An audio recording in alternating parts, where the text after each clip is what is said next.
निशा को अपनी सुंदरता पर बहुत घमंड था। वो अपने आप को दुनिया की सबसे सुंदर औरत मानती थी। उफ, ये खूबसूरती! हम्म, तुम्हें कोई हक नहीं है इतना सुंदर दिखने का। पर क्या करे, दुनिया में मुझसे सुंदर तो दूसरी है ही नहीं। हाँ हाँ, भगवान के पास तो सिर्फ एक ही साचा था। तुझे बनाने के बाद उसने वो साचा ही तोड़ दिया, इसलिए पूरी दुनिया में तू अकेली सुंदर बची है। अरे माँ जी, यहाँ आप कब आई? अरे मेरी छोड़, मैं तो आते जाते रहती हूँ, लेकिन मेरी समझ में ये नहीं आता कि ये मेरा घर है या किसी मिस इंडिया प्रतियोगिता का हॉल है, जहाँ सारा दिन तू अपने चेहरे पर पाउडर पोत के घूमती रहती है। ओहो, उसे मेकअप कहते हैं सासू जी। अरे आग लगे तेरे मेकअप को, मैं तो अपने बेटे के लिए बहू लाई थी, कोई कांच के शोकेस की गुड़िया नहीं। एक दिन दोनों सास बहू अपने किसी रिश्तेदार की शादी में जाने के लिए तैयार हो रही होती हैं। अरे बहू जल्दी चलना, देर हो रही है। बस सासू जी, थोड़ी देर में आई। अरे 2 घंटे से थोड़ी देर बोल रही है, मुझे पागल समझ रखा है क्या?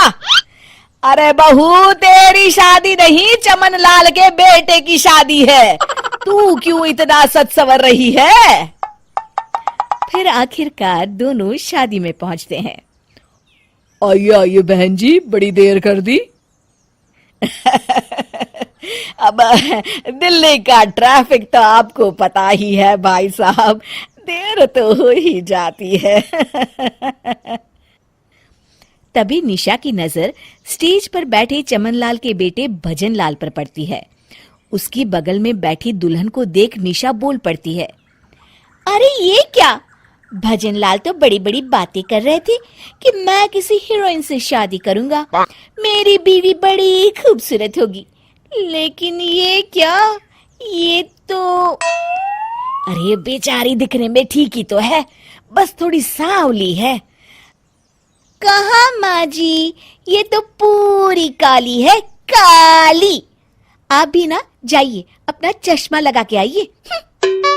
निशा की सास इशारे से उसे चुप रहने के लिए कहती है, लेकिन निशा तो अपनी खूबसूरती का बखान करने का मौका हाथ से कैसे जाने दे सकती थी। हाँ भाई हाँ, अब कर भी क्या सकते हैं, हर किसी को मुझ जैसी खूबसूरत बहू तो नहीं मिल सकती। खैर कोई बात नहीं, चलिए सासू माँ, चलकर खाना खाते हैं। बाय भजनलाल।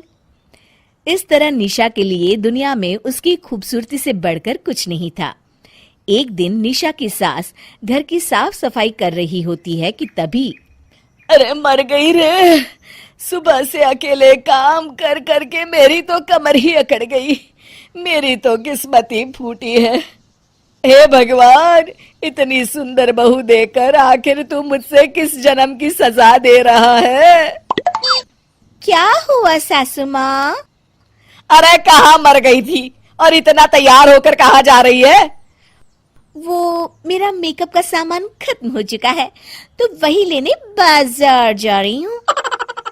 अरे बाजार बाद में जाना, चल ये झाड़ू पकड़ और कमरे की सफाई कर, और उसके बाद ना पोछा भी लगा देना। निशा मुंह बनाकर बोलती है।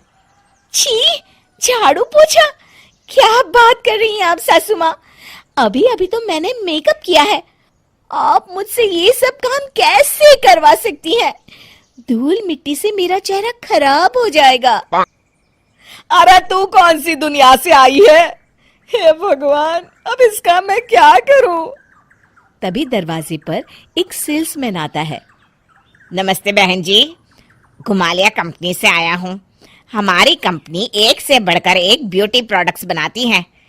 मेकअप का एक बॉक्स लेने पर एक फ्री, और ऑफर सिर्फ सीमित समय तक ही है। निशा खुश होकर कहती है, अरे वाह, एक पे एक फ्री। फिर निशा अपनी पसंद का सारा मेकअप का सामान खरीद लेती है और सेल्समैन को उसके पैसे दे देती है। अरे बहू, इस तरह राह चलते लोगों से खरीदारी करना ठीक नहीं। सब चाइना कंपनी का घटिया माल बेचते हैं। आप मुझे मत सिखाइए सासू माँ, मैं तो एक नजर में देख के बता देती हूँ कि कौन सा मेकअप प्रोडक्ट कैसा है। दूसरी तरफ, चलो टारगेट पूरा हुआ, अब मेरा बॉस खुश हो जाएगा। जब तक दुनिया में ऐसे बेवकूफ रहेंगे, अपना बिजनेस तो चलता रहेगा। दूसरे दिन जब सुबह निशा सोकर उठती है तो आईने में अपना चेहरा देख उसकी आंखें फटी की फटी रह जाती है। ये क्या हो गया? तभी निशा की सास वहां आती है और निशा का चेहरा देखकर डर जाती है। हे भगवान, ये सफेद साड़ी वाली चुड़ैल मेरे घर में कहां से आ गई? अरे सासू माँ, मैं निशा हूँ, आपकी बहू। हैं? अरे तेरी शक्ल तो बंदरिया जैसी हो गई। अरे पर ऐसा कैसे हो गया? अरे परसों जो सेल्समैन मेकअप का सामान दे गया था ना, उसकी वजह से।